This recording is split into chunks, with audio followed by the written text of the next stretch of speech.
E primeiro, obviamente, agradecer aos colegas, né, do convite, que fizeram esse convite para o convite.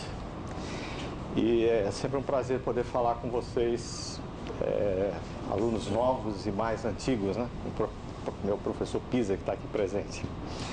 Então, o título desse convite é um título que eu peguei de um livro que eu vou falar daqui a pouquinho sobre ele, que eu achei um título absolutamente interessante e adequado para o assunto, né? É chamado, título do livro, Fluidos Fora da Lei. E a ideia, obviamente, é que eu não vou falar de fora da lei desse tema aqui, né? Que alguns de vocês devem conhecer, os mais novos talvez não, né? E nem vão precisar de pessoas desse tipo para poder resolver o problema desses fluidos fora de lei, né? A ideia aqui é a seguinte, é contar um pouquinho para vocês a história de um conjunto de materiais que são fluidos que não obedecem às chamadas leis usuais que nós estamos habituados a conviver com ela para alguns tipos de fluidos, né? Os chamados fluidos usuais não complexos. E esse livro é um livro muito interessante.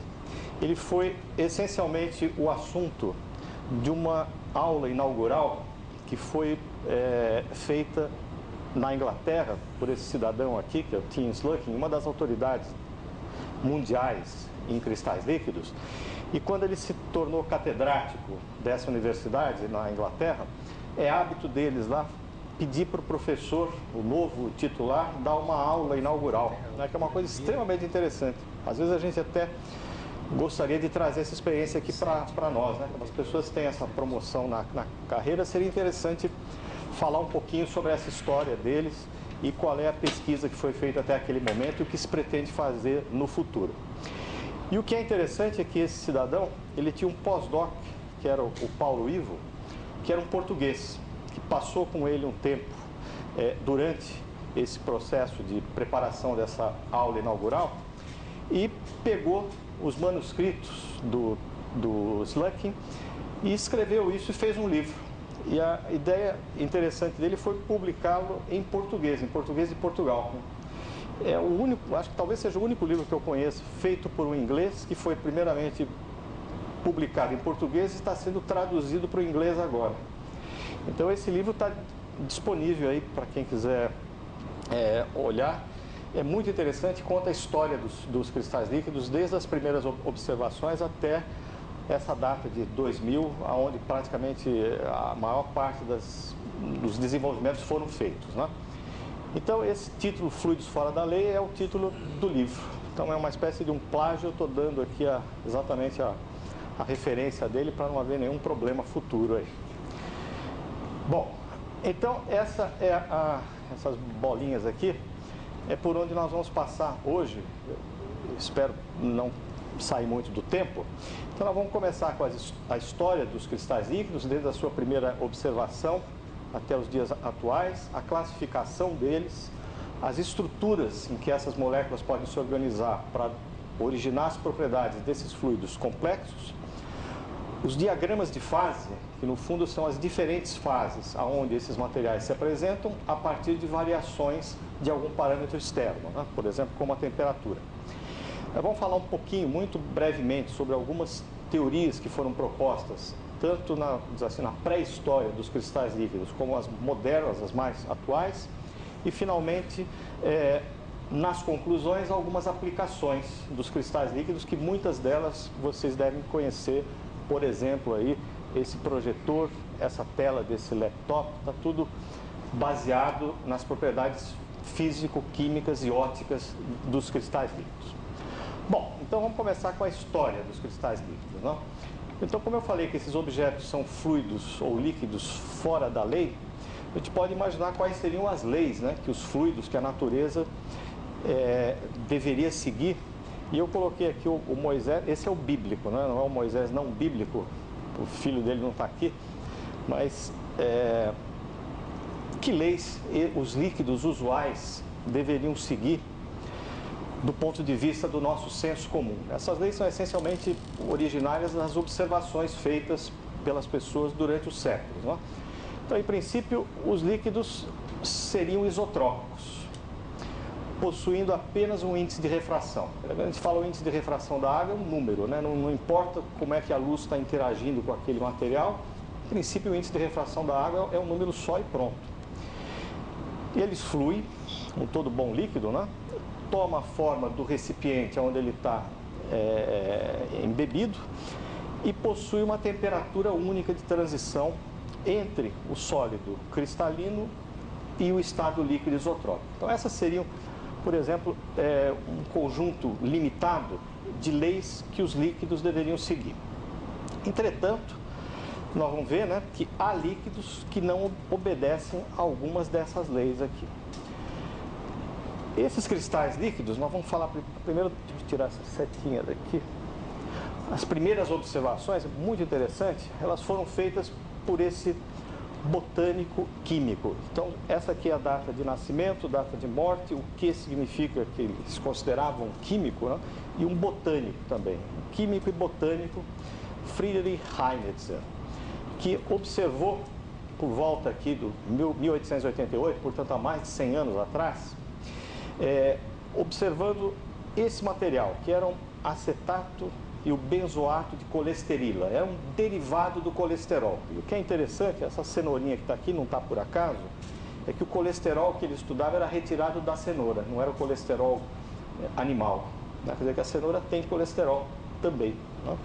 Então ele retirava esse colesterol e observava em microscopia óptica com luz polarizada, esquentava, esfriava esses materiais, e o que ele observou é que havia o que ele chamou de 2 pontos de fusão. O que significa isso? Significa que o material sólido, quando ele aquecia, ele se transformava em um fluido, só que esse fluido tinha um aspecto leitoso, como se fosse um leite. E se a temperatura subisse ainda mais, ele passava desse líquido leitoso para um líquido transparente. E ele falou, bom, me parece que isso aí são 2 temperaturas de fusão, coisa que ele nunca tinha visto numa substância usual estudada até então. Outra coisa extremamente interessante é o que ele chamou de fenômeno das cores. Isso nós estamos falando de 1888. O fenômeno das cores era o seguinte, ele pegava esse benzoato, acetato de colesterila, esfregava sobre uma lâmina de microscópio e observava a reflexão seletiva da luz. Significa, luz branca incidia sobre aquele material e luz de diferentes comprimentos de onda, né, cores para ele diferentes, eram refletidas. E variando a temperatura daquele material, as cores iam mudando, vermelho para azul, para verde. E essas propriedades aqui eram essencialmente propriedades observadas em materiais sólidos cristalinos. Pegar um prisma que separa a luz branca em diferentes comprimentos de onda, isso era característico de um sólido cristalino e ele estava vendo esse fenômeno das cores em um material fluido. Muito estranho, né? E outra, a birrefringência, que é uma propriedade que os cristais, alguns cristais sólidos possuem, que é a diferença de índice de refração, dependendo de como é que a luz interage com esse material, era também observada nesses fluidos que ele tinha acabado de descobrir, né, naquele momento. Bom, isso aqui esse dispositivo, todo mundo deve conhecer, um microscópio. As únicas características dele diferentes dos microscópios usuais é que ele tem uma luz polarizada, esse é o plano de polarização da luz, uma certa direção. Então, a luz sobe com o campo elétrico orientado segundo uma certa direção, sobe por todo esse caminho óptico e aqui em cima existe um analisador, que é um outro polarizador orientado a 90 graus em relação ao polarizador inicial de baixo. Significa, se eu tiver um material observado que seja absolutamente isotrópico do ponto de vista óptico, nenhuma luz deve passar e ser observada aqui nas oculares. Quer dizer que a luz entra com uma polarização, não muda esse plano de polarização, eu tento enxergar com um polarizador cruzado em relação a essa entrada, nenhuma luz consegue passar. Se eu colocar um filme de cristal líquido na posição intermediária entre esse polarizador e esse segundo polarizador, o que ocorre é a observação dessas texturas, né, desses desenhos, onde a gente vê que o fluido, né, que está fluindo naquele microscópio, de alguma forma está modificando o plano de polarização da luz que vinha com uma direção, seletivamente, né, porque ele está fazendo aqui, por exemplo, que o vermelho consiga passar, e eu estou vendo na minha ocular, a luz vermelha, a luz verde, azul em algumas situações, em outras situações é completamente negro, né? Portanto, ele não consegue mudar esse plano de polarização. Então, alguma coisa está acontecendo com esse material que faz com que ele seja oticamente ativo. Ele pega o campo elétrico da luz, mexe nele e faz com que pelo menos uma parte dele consiga passar de polarizador. Eu trouxe 2 polarizadores aí, depois se alguém quiser brincar um pouquinho, 2 polarizadores lineares. Se eu os coloco na configuração paralela, a luz passa. Se eu cruzo, a luz não passa.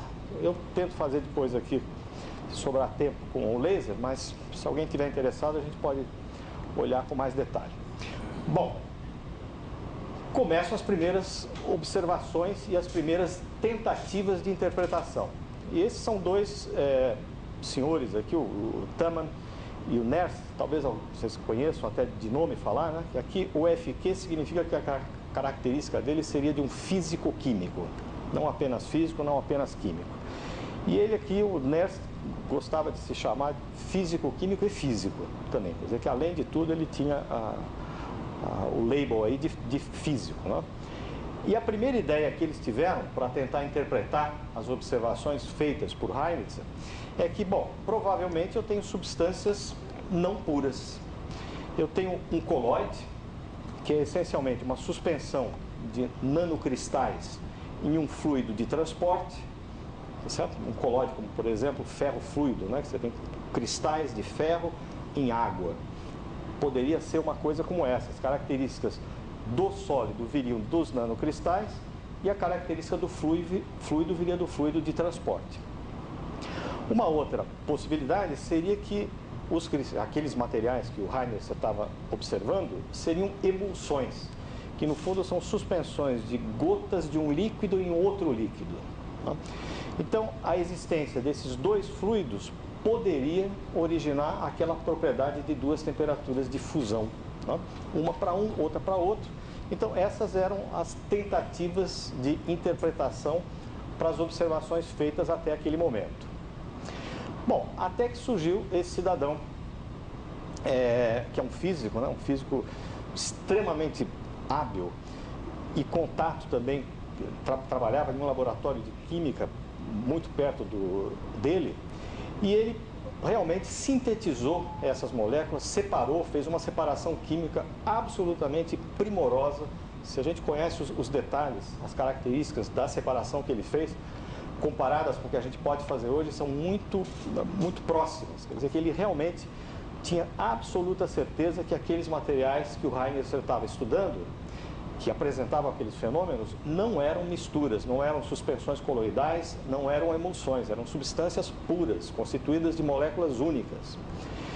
E aí falou, bom, vamos imaginar que esse objeto que eu tenho aqui sejam cristais líquidos que formam gotas, ou então cristais que fluem, ou então fluidos cristalinos, até que surgiu a denominação cristal líquido. Ele batizou aqueles materiais de um cristal líquido, portanto, cristal porque tinha as propriedades originárias dos sólidos cristalinos e líquido porque tinha algumas propriedades do líquido isotrópico, fluidez essencialmente.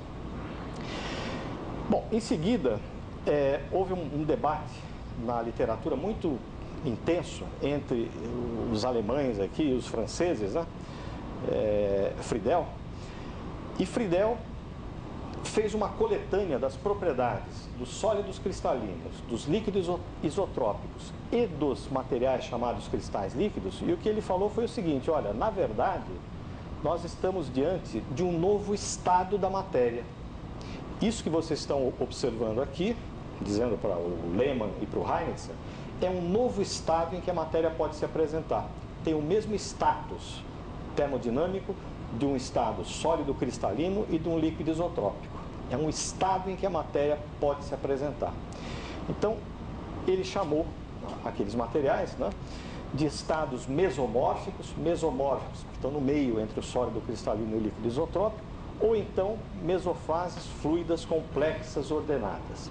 Bom, obviamente, esses nomes, apesar de, do ponto de vista termodinâmico, serem mais conceitualmente mais precisos, o senso comum simplesmente abandonou-os e adotou o nome cristal líquido, e é isso que a gente conhece até hoje, né? Inclusive ficaria super difícil a gente comprar um TV LCD hoje, né?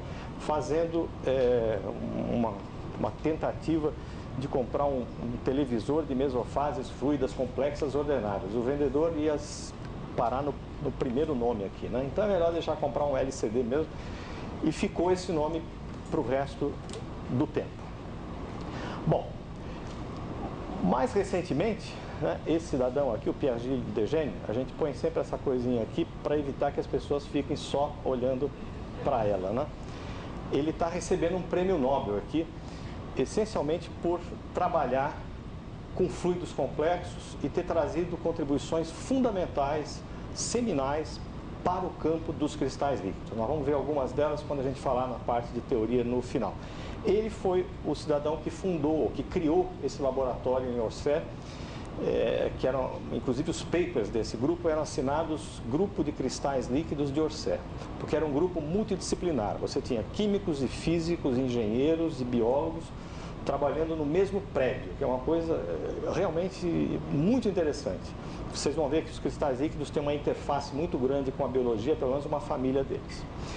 Então, ele infelizmente faleceu aqui em 2007, mas em 91 recebeu o prêmio Nobel por isso, né? Por essas contribuições que ele deu. E essa aqui é uma tradução livre, um pouco sobre a grande contribuição do Pierre-Gilles Desgennes para o estudo dos cristais líquidos, dizendo essencialmente que ele conseguiu estender o que se conhecia do ponto de vista da matéria condensada, em termos de conceitos e aplicação de técnicas, como por exemplo ressonância magnética nuclear, espalhamento e difração de raio-x, nêutrons, microscopia óptica, microscopia de força atômica mais recentemente, né? Então é possível estender esse conhecimento de comportamentos coletivos em sistemas agora moleculares e não mais em nível atômico, como era o que se sabia até o conhecimento e o desenvolvimento das teorias para os cristais líquidos. Bom, então a gente viu um pouquinho dessa história, né? Vamos ver qual é a classificação desses objetos ou desses estados da matéria caracterizados como cristais líquidos. Existem duas grandes famílias. Nós vamos ver uma série de nomes um pouco estranhos aqui, mas o importante é pegar a ideia que está por trás, que eu vou tentar passar a vocês aqui. Então, os cristais líquidos são separados ou são agrupados em duas grandes famílias. Uma família é chamada dos cristais líquidos termotrópicos e a outra dos liotrópicos. O termotrópico aqui vem porque as transições de fase ocorrem por variações de temperatura. Os liotrópicos é um pouquinho mais sofisticado, as transições de fase vão ocorrer por variações de temperatura e concentrações relativas. Trata-se de uma mistura e não uma substância pura. Bom, os termotrópicos, nós vamos abrir agora essa família em alguns exemplos. E o que eu diria a vocês, uma mensagem para ser gravada dessa conversa que nós temos aqui hoje, se fosse gravar uma mensagem para levar para casa, seria o seguinte: bom, todos os cristais líquidos, as suas moléculas devem apresentar uma anisotropia de forma acentuada. Então, essa é uma mensagem importante. Por que a água, por exemplo, o álcool, não apresentam fases do tipo cristal líquido? Bom, a molécula da água é praticamente uma molécula globular, né? Tem o oxigênio, os dois hidrogênios, é praticamente uma esfera. Um pouquinho diferente de uma esfera, meio triangular, mas praticamente globular. Essa molécula que está aqui tem um nome muito esquisito, para os físicos aqui a gente chama de MBBA, tem um nome químico terrível. Então, o que é interessante de guardar como característica dela é que ela tem uma simetria como se fosse de um bastão, não é? Ela é muito comprida em relação ao diâmetro desse cilindro. Nós estamos falando aqui da ordem de 20 a 30 angstroms, para aqui da ordem de uns 5 a 7 angstroms. Então ela tem uma anisotropia de forma, tem uma forma de bastão. E esse material, a princípio, ele tem entre a fase sólida cristalina e a fase líquida isotrópica, fases do tipo cristal líquido, variando a sua temperatura. Um outro tipo de molécula que também tem uma anisotropia de forma acentuada, é esse nome terrível aqui, mas imagine, ela tem como se fosse uma pizza, né? Ela tem um diâmetro muito grande em relação à altura desse cilindro, né? Como se fosse um disco mesmo. Então, esse tipo de molécula apresenta entre a fase sólida cristalina e a líquida isotrópica 3 fases ou 3 organizações diferentes que vão exemplificar estruturas do tipo cristal líquido. Mais recentemente, em 96, exatamente em 95 foi feita a primeira molécula desse tipo. Ela tem uma simetria que não é nem de bastão nem de disco, mas ela tem uma simetria de banana, e ela é chamada banana internacionalmente. Não é que isso é uma coisa brasileira, de nenhuma república de banana, não. É uma banana ou golfinho, às vezes são chamados também, né? Mas é uma molécula que os químicos conseguem sintetizar com essa forma, variando esse ângulo, variando essas cadeias laterais. Portanto, eles podem ter uma riqueza muito grande do ponto de vista de síntese química. E esses materiais também apresentam fases líquido-cristalinas em função da temperatura. Esses materiais são os que nós vamos encontrar daqui a uns 5 anos, provavelmente, todos esses dispositivos que hoje utilizam moléculas do tipo bastão, como nós vimos anteriormente. Então, a grande vantagem disso aqui é que ele apresenta uma diferença nos índices de refração muito maior do que observada naquelas moléculas do tipo bastão. Então, isso está sendo desenvolvido atualmente no Japão e nos Estados Unidos. Muito em breve, os displays vão estar sendo utilizados com esse tipo de molécula que está aí. Bom, os liotrópicos, por sua vez, eles são um tipo diferente de cristais líquidos, que no fundo trata-se aqui sim de uma mistura de um tipo de molécula chamada anfifílica, que está aqui representada, como se fosse um sabão, né? E um solvente, pode ser polar ou apolar. Então, vamos pegar primeiro o exemplo de um solvente polar, como a água. A característica de uma molécula anfifílica, como esse sabão que está aqui, é que há uma cadeia carbônica. Então, em cada ponto desse aqui, existe um carbono e 2 hidrogênios. Então, carbono e hidrogênio, aqui tem um CH3 no final. E nessa parte dianteira, existe uma região polar, eletricamente polar, um dipolo bastante intenso. E essa região aqui é completamente apolar. Portanto, essa parte aqui é como se fosse uma parafina, que gosta muito do óleo, uma grande afinidade com óleo, e essa parte polar tem uma grande afinidade com esse solvente polar. Então, quando eu misturo esse sabão com a água, a partir de uma determinada concentração crítica dessas moléculas anfifílicas, o que ocorre é uma formação de um superagregado. Imagina uma espécie de uma bola de futebol americano aqui, aonde na superfície dela ficassem as cabeças polares em contato com a água que está em volta e impedindo o contato da água exterior com a cadeia carbônica que está no interior. Bom, a gente, quando lava a mão, faz objetos muito parecidos com esse, né? Quando a gente tem um óleo na mão, não adianta pegar muita água e passar água no óleo e na mão, você vai só espalhar esse óleo mais. Por que a gente lava a mão com sabão? A gente lava a mão com sabão porque a graxa, o óleo, tem uma grande afinidade por essas cadeias apolares. A água tem afinidade por isso. Nós vamos formar superestruturas, onde na parte interna a graxa vai estar presa, e aí a gente consegue lavar isso aí, a mão, né, que está suja com algum material do tipo apolar, com o sabão e a água, formando objetos desse tipo. Esse objeto aqui se chama micela, tá bom? Imagina uma bola de futebol americano com essas características e água aqui fora. Bom, esse aqui é um exemplo, né? Eu peguei esse sabão, juntei com álcool. Esse álcool tem as mesmas características polares de um sabão. Tem uma cabecinha polar menor, um OH, e uma cadeia carbônica lá dentro. e água. Vejam que do ponto de vista de porcentagem molar, um cristal líquido heliotrópico é praticamente água, né? Em termos de molaridade. E o que é interessante é que esse material, entre a fase sólida cristalina e a líquida isotrópica, apresenta diversas fases de cristal líquido, variando não só a temperatura, mas variando também as concentrações relativas desses três objetos que estão aqui. Eu posso fixar a temperatura e mudar as concentrações relativas. Eu tenho fases diferentes que vão se apresentar no meu diagrama. Nós vamos ver daqui a pouquinho. Bom, então vamos falar das estruturas, né? Dessa ordem. A primeira delas, que é a primeira que foi descoberta, ou pelo menos compreendida exatamente o que se passa, é uma estrutura chamada uniaxial, que tem apenas um eixo óptico, aqui, nemática. Então, esses pãezinhos que estão aqui, vocês imaginam, ou é uma molécula na forma de bastão de um cristal termotrópico, ou é uma micela, que é uma bola de futebol americano, no caso do heliotrópico. Agora, os dois são absolutamente equivalentes desse ponto de vista. Então, se nós pensarmos aqui nos centros de massa desses pãezinhos, esquece a forma dele, mas só o centro de massa, eles estão numa ordem do tipo líquido isotrópico, numa ordem posicional de longo alcance, como se fosse um líquido, como se fosse a água.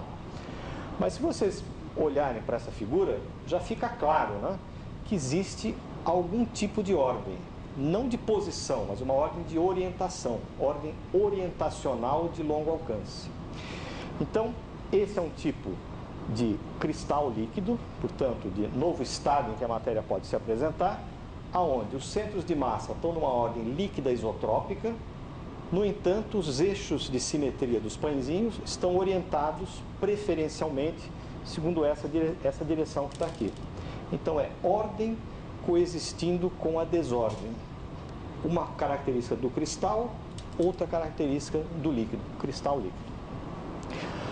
Um outro tipo de ordem, que é muito comum, inclusive é essa ordem que o Reinitzer observou pela primeira vez em 1888, é a chamada ordem colestérica. Portanto, já vem o colesterol aqui influenciando na denominação dessa estrutura, né? Então, imagina que eu tenha planos, em cada plano eu tenho uma ordem do tipo nemática. Portanto, se eu pegar os centros de massa, estão numa ordem do tipo de um líquido isotrópico. Só que os eixos maiores estão orientados segundo uma direção preferencial. Só que eu saio desse plano, vou para o seguinte, o que ocorre é que o eixo nemático está girando, formando uma hélice, portanto, definindo um passo de hélice. E o que é interessante é que esse passo de hélice é comensurável com os comprimentos de onda na região do visível. Então, é por isso que o Reinitzer viu luz branca chegando numa estrutura como essa, e ela está sendo refletida seletivamente, porque o comprimento de onda está batendo com o passo daquela hélice. E a temperatura faz com que eu modifique esse passo, portanto, as cores refletidas vão ter comprimentos de onda diferenciados. Isso é usado em termômetros. Você já viu uns termômetros que você põe na testa, que são feitos de cristal líquido, depende da temperatura do corpo, você vê um número afixados. Não chegaram a ver isso? Algum tempo atrás existia. E é feito exatamente com esse tipo de material. Então, dependendo da temperatura, você calibra para que naquela temperatura a reflexão se dê com uma determinada cor e aquela cor define a temperatura do corpo, da criança, por exemplo. Bom, existe um outro tipo de ordem, que é a chamada ordem esmética. Vou botar outra já. Então, a ordem esmética, ela é mais interessante ainda que aquelas duas outras que nós vimos. Se nós pegarmos esse plano aqui, vamos pegar um plano perpendicular a essa tela aí, né? Então, nesse plano perpendicular, os centros de massa dos pãezinhos estão numa ordem líquida isotrópica. Só que a orientação não. Está praticamente todo mundo paralelo a esse eixo vertical que está aqui. Bom, diferentemente dos nemáticos, vocês vejam que há uma periodicidade unidimensional. É como se fosse um cristal unidimensional convivendo com um fluido bidimensional. Então, característica de um cristal sólido unidimensional e de um líquido bidimensional, cristal líquido. Mudando a temperatura desse objeto, ou no caso dos neutrópicos, também mudando as concentrações relativas, nós podemos ter uma transição da chamada fase esmética A para a esmética C. A única diferença é que na esmética A está todo mundo essencialmente paralelo a uma direção perpendicular aos planos, e na esmética C eles estão girados de um determinado ângulo. Bom, existem outras fases esméticas G, H, diversas, né? Onde inclusive eu posso ter uma organização do tipo helicoidal no esmético. Então há uma riqueza de fases extremamente grande nesse tipo de material. E as fases banana, obviamente, por ter uma simetria mais complexa ainda, apresentam fases do tipo esmético, onde as bananas podem estar inclinadas, podem estar giradas de uma camada para outra. Existem 7 fases banana, até hoje, encontradas, né? Essa aqui é um tipo, fase B1, tá vendo? É como se fosse uma fase esmética, só que além de tudo tem uma fase do tipo quadrada bidimensional, perpendicular àquela estrutura original que nós vimos. Então você começa a ter ordem em outras dimensões, só não pode ter nas 3, né? Se estiver nas três dimensões, se torna um cristal sólido, né? Sólido cristalino. Bom, e as estruturas liotrópicas, elas são mais complexas ainda, né? Isso aqui são, deixa eu ver se vai, não foi, 4 estruturas que eu separei aí para vocês. Imaginem aqui que eu tenho cilindros, onde na superfície desses cilindros eu tenho aquelas cabeças polares em contato com a água que está lá fora, e dentro desses cilindros eu tenho cadeias carbônicas. É lógico que tem uma capinha que vai fechar isso aqui, né? E eles podem se organizar em curta distância como numa rede hexagonal. Eu digo curta distância porque senão seria um cristal sólido, né? Ele flui. E outra, esses cilindros têm a possibilidade de se movimentar ao longo dessa direção do eixo. Podem formar também fases cúbicas, com micelas agora numa rede cúbica também de pequena dimensão, né? 2, 3 parâmetros de rede disso aqui, você já perde completamente a correlação entre as micelas, aí ele se torna fluido, mas é uma fase das mais ordenadas que os cristais líquidos podem apresentar. Se eu, em vez de colocar água, colocar essas moléculas na presença de um pouco de água e óleo, muito óleo, portanto, material que gosta muito das cadeias carbônicas, o que nós vamos ter é uma fase hexagonal reversa. Então, aquilo que estava dentro vai para fora, as cadeias carbônicas ficam fora, eu tenho a água confinada aqui nessa região branca, dentro desses grandes cilindros. E, portanto, eu tenho transições de fase entre essas duas estruturas, variando temperatura, variando concentrações relativas, assim vai. Fases quadradas, diretas, fases mais interessantes, como, por exemplo, essa aqui, que forma grandes estruturas, grandes planos, chamados de planos lamelares. E se vocês lembrarem da estrutura da membrana celular, é muito parecido com isso aqui, né?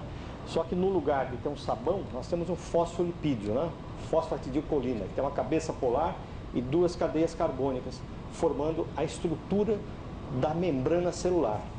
Então isso aqui pode ser utilizado como membranas modelo para estudar permeabilidade de proteínas, estabilidade dessas membranas. E aqui também, variando temperatura e concentração relativa, eu tenho uma formação de rugas nessa estrutura lamelar, né? E podem ter mais coisas, até mais complexas, que são essas estruturas chamadas de mesh, estruturas cúbicas, bicontínuas. Bicontínuas por quê? Porque se eu pegar uma molécula nessa posição, eu posso chegar ou passar por toda a minha amostra líquido cristalina sem precisar ir para a região aquosa, chamada bicontínua por isso. Ela ocupa, tem uma estrutura que toma toda a dimensão daquele cristal líquido. Fases cúbicas, fases esponja, diretas, reversas. Então é uma riqueza extremamente grande, né? Então, depois de mais de um século aí de cristais líquidos descobertos e investigados, muita ciência fundamental e tecnologia pôde se extrair aqui dos cristais termotrópicos, né? Os dispositivos estão aí. E nos liotrópicos, essencialmente, ciência básica e uma grande interface com a biologia. Bom, nós falamos muito de fases, né? Então vamos ver um pouquinho os diagramas de fase, como é que eles podem se apresentar. Isso aqui é um diagrama de fase típico de um liotrópico, um sabão e água. Aqui é temperatura, aqui é concentração desse sabão. Portanto, aqui eu tenho 20% de sabão e 80% de água. E lá o contrário, né? Então vocês vejam, toda essa parte aqui de baixo é uma região sólida cristalina. Subindo a temperatura nessa concentração, por exemplo, eu tenho uma fase do tipo lamelar. Se eu mantenho a temperatura e vario a concentração, posso ir para uma fase hexagonal. Se eu aumento ainda a concentração de água, uma fase isotrópica. Então, extremamente rico. Essas transições de fase são todas de primeira ordem. Vamos ver daqui a pouquinho o que significa isso. Esse é um exemplo realmente excepcional. É um cristal líquido feito de um sabão, álcool e água. Nós temos a temperatura aqui. Aqui a concentração relativa do sabão. O decanol está numa concentração fixa. E eu tenho, basicamente, duas fases nemáticas. Toda essa região aqui dentro é uma fase nemática do tipo discótica, como aquela que nós vimos das pizzas, né? Aqui na parte superior, uma fase nemática do tipo cilindro, né? Aquela molécula NBBA. E aqui no meio, parece pequeno, mas é bastante fácil de você fazer medidas aqui, é uma fase nemática biaxial, que significa é um fluido que tem 3 índices de refração diferentes, dependendo de como é que a luz interage com aquele material. É o único exemplo na natureza que se tem de um material líquido com 3 índices de refração diferentes. Os nemáticos, esse e esse, possuem 2 apenas, né? Porque o eixo de simetria é 1, se a luz vem assim, eu tenho um índice de refração, se ela vem assim, eu tenho outro, mas em qualquer outra orientação é equivalente. Esse não, esse possui 3 índices de refração diferentes. E uma outra forma de representar um diagrama de fase é mantendo a temperatura constante e variando as concentrações relativas. Aqui é uma mistura de um sabão, um outro álcool e água. Então aqui, a temperatura fixa, variando apenas as concentrações relativas, eu vou de fases hexagonais, diretas, inversas, fases cúbicas, fases lamelares, fases isotrópicas. Então é uma riqueza extremamente grande, é um grande material para se estudar transições de fase, fazer mecânica estatística, para quem se interessa por esse tipo de coisa. Bom, do ponto de vista das teorias, né, como é que os físico-químicos, os físicos, tentavam compreender e fazer um modelo para isso que a gente está vendo, toda essa fenomenologia, as primeiras tentativas aí foram feitas aí por esse cidadão, Bose, né? Não é o Bose do Bose-Einstein, mas é um Emile Bose, físico-químico, aqui em 1907, e foi o primeiro que introduziu o conceito de fluidos anisotrópicos. Então esse é um fluido que tem propriedades anisotrópicas. A ideia dele é pegar as equações de estado de Van der Waals, que há pouco tempo haviam sido colocadas para serem utilizadas, né, do ponto de vista da fenomenologia da época, e do recém-modelo do ferromagnetismo de Weiss, né? E o que ele propôs é que deveria existir uma espécie de enxame de moléculas, quer dizer, que as moléculas nesse material chamado cristal líquido, em vez de ter uma distribuição homogênea, por alguma razão misteriosa, se acumulavam em alguns lugares e formavam esses enxames. Isso aqui é uma fotografia de pássaros, né? Pássaros no céu, não são as moléculas do cristal líquido, são os pássaros no céu que, em uma certa condição, se agrupam nessa região e dá essa ideia que ele tinha, né, do que estava aparecendo, o que poderia gerar as propriedades que eles estavam observando até então. Bom, essa teoria não foi levada muito avante, e aí, em 16, veio Max Born, que é o avô da Olivia Newton-John, né? Esse cidadão aí é o avô dela.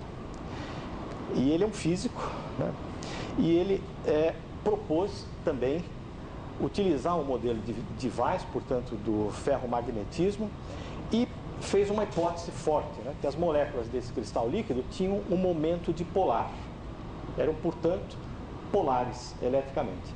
E dessa interação da polaridade dos dipolos elétricos dessas moléculas, originariam as propriedades de Ormo que estariam sendo verificadas. Bom, obviamente isso aí caiu por terra rapidamente, porque a maioria desses cristais líquidos não são polares, as moléculas não são polares.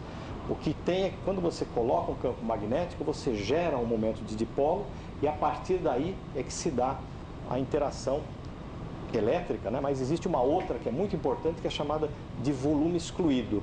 Que você tem duas moléculas com essa anisotropia de forma, é mais barato para elas se organizarem paralelamente do que ortogonalmente.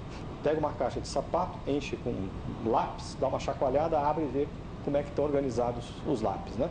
Se eles estão mais paralelos uns aos outros ou estão em configurações perpendiculares. Então isso aqui não foi para frente e chegamos a 17, pouco tempo atrás, pouco tempo depois do Bohr, e esse cidadão francês, o Grandjean, exímio observador, microscopista óptico, que muitas dessas coisas foram desenvolvidas a partir de observação em microscopia óptica, que é uma coisa excepcional. Se vocês pensarem bem, eles olhavam aquelas texturas e tentavam imaginar como aquilo que apareceu macroscopicamente poderia refletir uma propriedade microscópica, nanoscópica do material. Muita coisa eles conseguiram tirar a partir dessas observações. E esse é um dos grandes observadores, né? Que aí realmente falou, olha, vamos considerar moléculas apolares, portanto, isso é real, né? As moléculas não têm polaridade elétrica, são alongadas, com simetria de inversão, e vamos tentar modelos do tipo volume excluído, que eu falei dos lápis, né? Infelizmente, ele foi um pouco esquecido, e quem realmente se tornou aí o pai das teorias modernas para os cristais líquidos foi o Alfred Salp e Mayer, né? A famosa teoria de Mayer-Salp. É uma teoria que foi desenvolvida aqui em 1958, que pega essencialmente os mesmos ingredientes do Grandjean, mas consegue colocar isso do ponto de vista formal em equações que podem prever as transições que ocorrem, prever as características dessas transições de fase. Portanto, o Salp, que morreu aí recentemente também, é tido hoje como o pai dessas teorias modernas sobre os cristais líquidos. E quem deu a contribuição mais recente, que pegou essa teoria e levou até as condições mais extremas, foi o De Gennes. Por isso, inclusive, que ele recebeu o prêmio, né? Bom, então, tem poucas equaçõezinhas, o importante não são as equações, eu vou só dizer qual é a ideia que está por trás delas. E nessa teoria de Mayer-Salp, que vai explicar para nós por que eu tenho uma transição ordem-desordem, portanto, nemática e isotrópica, né, com todo mundo orientado para qualquer direção, ele define, portanto, um parâmetro que mede essa ordem, um parâmetro de ordem. Esse parâmetro de ordem é um escalar, ele vai construir a partir desse ângulo θ, que é basicamente a orientação de uma daquelas moléculas em relação ao eixo de simetria da fase nemática. Então, está todo mundo mais ou menos orientado segundo essa direção, eu vou numa molécula particular, ela está formando um ângulo θ. E o que ele faz? Ele define esse parâmetro de ordem a partir de um polinômio de Legendre. Há justificativas para isso. Eu vou passar batido aqui, mas imaginem que nessa situação, se eu estou a altas temperaturas, esse θ, eu vou encontrar moléculas em todas as orientações possíveis. Então, a média desse cosseno quadrado de θ é 1/3. Se eu colocar 1/3 aqui sobre 3 vezes 1/3 menos 1 dá 0, portanto, sem ordem. Parâmetro de ordem S igual a 0 significa não há ordem, fase isotrópica. Por outro lado, se eu estou em temperaturas baixas, as moléculas vão querer se organizar paralelamente umas às outras. Essa média do cosseno de θ, 3 cosseno de θ menos 1, isso aqui vai se tornar 2, dividido por 2 dá 1. Então eu tenho um parâmetro de ordem que varia de 1 na fase nemática completamente orientado a 0 para a fase completamente isotrópica. E o que ele faz é o seguinte: minimizar uma energia. Ele fala, vamos calcular a energia que essas moléculas possuem, fixa uma certa temperatura, E ele vai escrever essa energia, esse F seria esse funcional da energia, né? Em função de uma série de potências do parâmetro de ordem, que é basicamente uma teoria tipo Landau. Nós vamos ver, quando vocês continuarem no curso aí de física, né? Então vamos ver que é um tipo de teoria muito simples, chamada teoria de campo médio, na qual o que a gente faz é essencialmente escrever a energia desse sistema dessa forma, vou minimizar a energia, fazer o quê? Vou derivar igual a zero, derivar a segunda vez, impor que a concavidade é para cima. Só isso, né? E aí eu vou ter, em função desses coeficientes de Landau, duas fases. Uma fase desordenada, que seria a fase isotrópica, e uma fase ordenada, que seria a fase nemática. Então, variando a temperatura, o que eu estou fazendo, eu estou cruzando essa linha de transições de fase, linha de transição de fase. Ela tá escrita aqui em duas, porque como é uma transição de fase, onde a coexistência, é que nessa região eu tenho tanto a ordenada quanto a desordenada coexistindo, é como se fosse o gelo e a água. A gente pega o gelo e a água, eles vão coexistir a temperatura do zero graus, né? Celsius. Aí. Bom, tudo muito bom, né? Desde que eu me preocupe apenas com essa linha de transições de fase aqui. O problema é como é que eu vou estudar essas outras, né? Que é a fase nemática, tipo cilindro, para uma disco, para uma biaxial.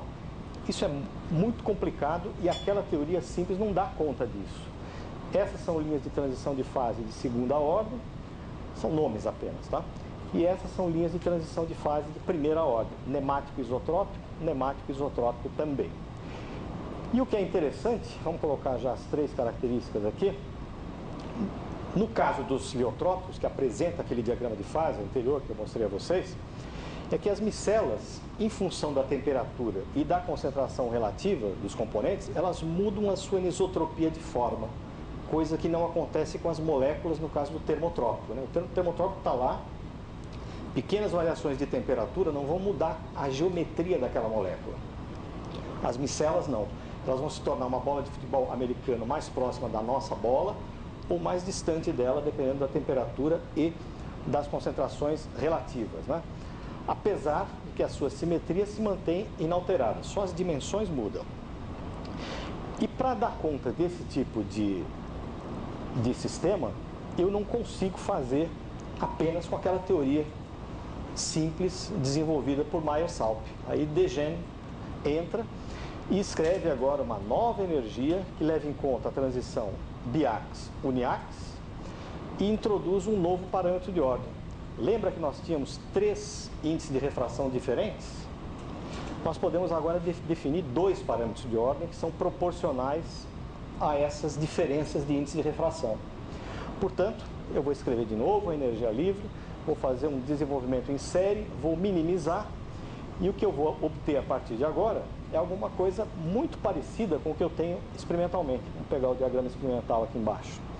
Então, uma fase isotrópica está aqui, uma fase nemática tipo cilindro, uma tipo disco, uma fase biaxial aqui no meio. Então veja que para essa região muito próxima desse ponto de convergência, está perfeito aquilo lá, né? Mas vocês já estão notando que as duas linhas estão se afastando, elas não vão se unir depois, como nós vemos no resultado experimental. Então, nem essa sofisticação feita pelo Degen foi suficiente para dar conta de um diagrama de fase tão complexo como esse dos liotrópicos, né? E o que nós tivemos que fazer foi introduzir um outro parâmetro de ordem não crítico. O que importa é só vocês notarem isso aqui, que entre duas fases isotrópicas, agora eu tenho essas linhas que não divergem até o infinito, né? Mas chega num ponto, pode se juntar de novo, dando ideia de que se eu mudar um pouquinho esses coeficientes, eu posso fazer ou reproduzir um diagrama de fase experimental como aqueles que nós passamos anteriormente. Bom, essa teoria elástica, no fundo, é uma teoria à la Landau, teoria tipo campo médio, também foi desenvolvida aqui na mesma época que Meyer-Salp desenvolveu a dele, e essas são as assertivas básicas, né? A tua unidade básica tem uma resposta coletiva. Se eu colocar um campo num cristal líquido, a resposta é de todo esse cristal líquido, não apenas de uma molécula.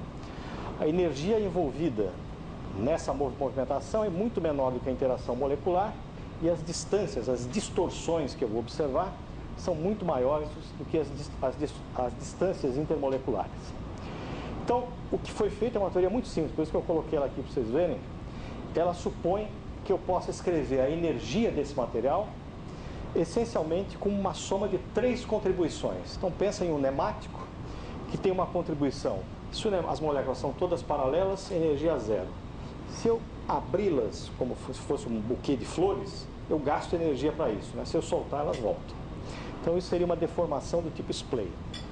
Se eu pegar o nemático e torcê-lo, isso é um bend, eu gasto energia para isso, né? Como se fosse um amortecedor de carro. Se eu solto, ela volta. E se eu torcer esse nemático, ele volta se eu largo. Então, são as 3 deformações possíveis. Com isso, eu também escrevo essa energia em função das constantes elásticas, como se fossem constantes de mola, constantes de splay, constantes de twist e constante de bend.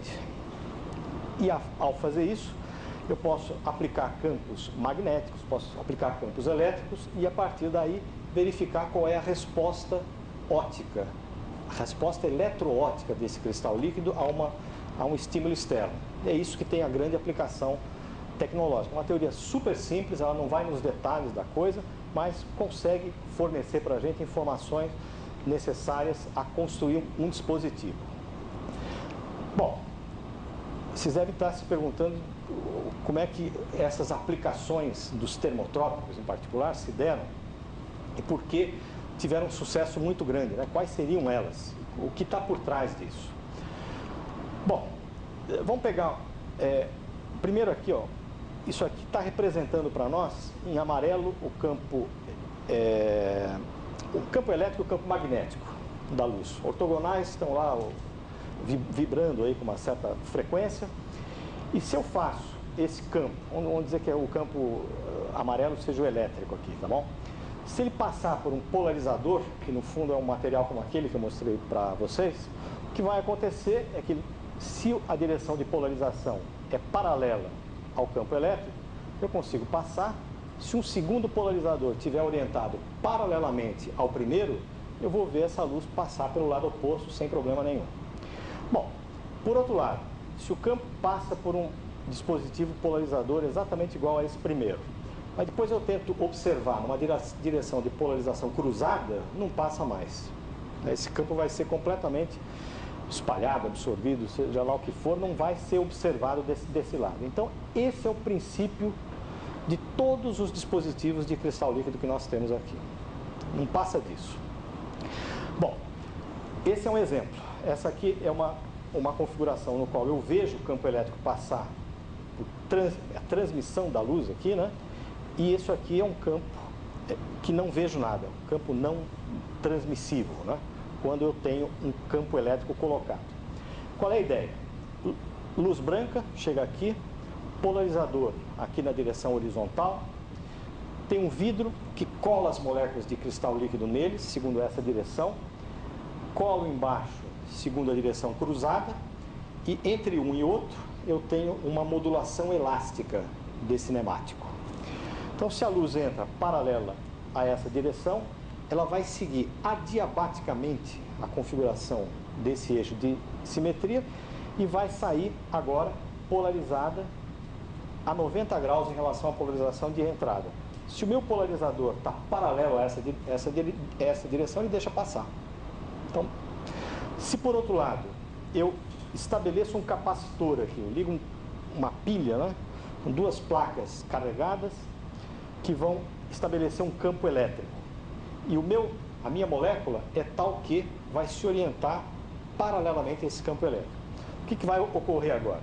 Bom, a luz entra com essa polarização, encontra essas moléculas agora orientadas de face para ela, né? O campo agora não vai mudar a sua orientação, não vai seguir adiabaticamente o diretor, como no caso anterior, chega aqui na mesma polarização de entrada. Se aqui embaixo eu tenho um polarizador cruzado, não vejo nada. Então, é essa a a física, né, que está por trás desse tipo de dispositivo. Esse aqui é um outro, se sobrar tempo eu até conto para vocês como é que se descobriu, que foi realmente uma casualidade, foi um erro experimental feito por um americano em Ohio, e ele ficou rico por isso. Ele era um péssimo experimental, ele realmente pegava as amostras, deixava misturar com cola, fez uma lambança total, mas ficou rico. E atualmente foi diretor do Instituto de Cristais Líquidos. A história é muito interessante, se sobrar tempo eu conto para vocês. Mas a ideia aqui é a seguinte: eu tenho um material polimérico sólido que possui gotas aqui dentro, pequenas gotinhas, e nessas gotas o cristal líquido está encapsulado. Então são pequenas gotas de tamanho micrométrico, onde o cristal líquido está encapsulado. Essas linhas indicam a direção de orientação das moléculas. Então, em princípio, se não há campo elétrico nenhum aqui dentro, esses materiais estão totalmente ao acaso, como se fossem gotas, né? A luz entra, é totalmente espalhada e você não vê nada desse lado aqui. O que pode ver é uma luz espalhada, leitosa no máximo. Colocado o campo elétrico, o que ocorre é que o cristal é orientado. Ao orientar, a luz consegue passar. Então veja que eu não preciso de polarizador, não preciso de nada. É simplesmente um material polimérico com gotas de cristal líquido dentro dele. Bom, com isso aqui, eles fizeram dispositivos, deixa eu ver se eu já tenho aqui. Aí. Janelas, né? Aqui eu estou na configuração ligada, e aqui a mesma janela numa configuração desligada. Eu não estou vendo o que tem do outro lado lá. Está dando para vocês verem? Acho que está, né? Então é como se fosse uma persiana de cristal líquido. E eu posso controlar, inclusive, com o campo elétrico que eu coloco lá, é uma folha, né? Eu posso controlar a luminosidade, de nada para passar praticamente tudo, né? E outra, eu posso ter, inclusive, uma fotografia sendo constituída lá, como se fosse um porta-retrato digital. Eu acho que eu tenho outros exemplos aqui. Esse é a mesma coisa, né? Quer dizer, que quando eu estou, por exemplo, nessa configuração on, as moléculas estão orientadas, deixa passar a luz, eu estou vendo a paisagem que está do lado de lá, e se eu desligo, o cristal líquido volta à configuração original, aleatória, e eu tenho uma persiana, uma janela controlada com campo magnético, né? Exemplo aqui também, ó, é a mesma coisa, né? Eu consigo ver apenas com campo elétrico, eu posso sair dessa situação para uma outra, onde nesse caso está sendo não projetado, mas está constituída uma imagem lá, como se fosse uma tela de televisão, né? Aqui também. E vocês podem pensar que, bom, será que isso só se faz fora daqui? Não. Tem pessoas que trabalharam aqui no nosso grupo, que fizeram mestrado, doutorado, estão atualmente em outras universidades, mas passaram aqui pelo SEMPRA, em Campinas, e fizeram esse material. Esse material é como se fosse uma folha de transparência, sabe? Uma folha de polímero bem fininha, que dependendo do campo elétrico que você coloca, ela se torna transparente ou totalmente opaca, como essa, né? Para fazer janelas. Aí. Bom, então, para terminar, eu vou colocar já algumas conclusões que a gente pode tirar desses estudos com os cristais líquidos. Bom, obviamente, vocês viram, né? Diagramas de fase extremamente ricos. Transições de fase, do ponto de vista da mecânica estatística, diferenciadas, chamadas de primeira, segunda ordem, ou mesmo, lembra aquele ponto crítico da água, né? Que eu posso passar do estado líquido para o estado gasoso, sem cruzar nenhuma linha de transição de fase? O cristal líquido tem também diagramas de fase com esse tipo de comportamento. Pontos de Landau, né? Aquelas duas linhas de segunda ordem encontrando uma linha de primeira ordem, acessíveis experimentalmente. Fases reentrantes são fases desordenadas, inclusive a baixas temperaturas, que leva em conta a mudança de forma do objeto com a temperatura. Regiões críticas acessíveis. Existe uma coisa que eu acabei não falando aqui, por falta de tempo, né? Que é possível se estudar classes de universalidade estudando transições de fase em cristais líquidos, tipo esmético C, esmético A, e a transição de fase do hélio superfluido. O parâmetro de ordem dessa transição tem a mesma simetria do parâmetro de ordem, no caso do hélio, para a transição para o hélio superfluido. Estudo multidisciplinar, que veja essa possibilidade de contato, tanto com a engenharia, com a medicina, no caso dos heliotrópicos, com a biologia, é muito interessante, porque possibilita essa troca de conhecimento, que é muito enriquecedor para todos os campos, química, física, biologia e engenharia, né? E inúmeras aplicações que estão aí presentes, que está todo mundo vivenciando, né? Bom, então espero que eu tenha dado para vocês uma ideia, está exatamente no horário previsto, né, do que são essas fases fora da lei, esses líquidos que não obedecem às leis usuais, mas são extremamente interessantes. E quem tiver interesse em se aprofundar mais nisso, nós temos um grupo aqui que estuda esses materiais, é só entrar em contato conosco, que nós estamos à disposição. E estou à disposição de vocês para perguntas. Muito obrigado.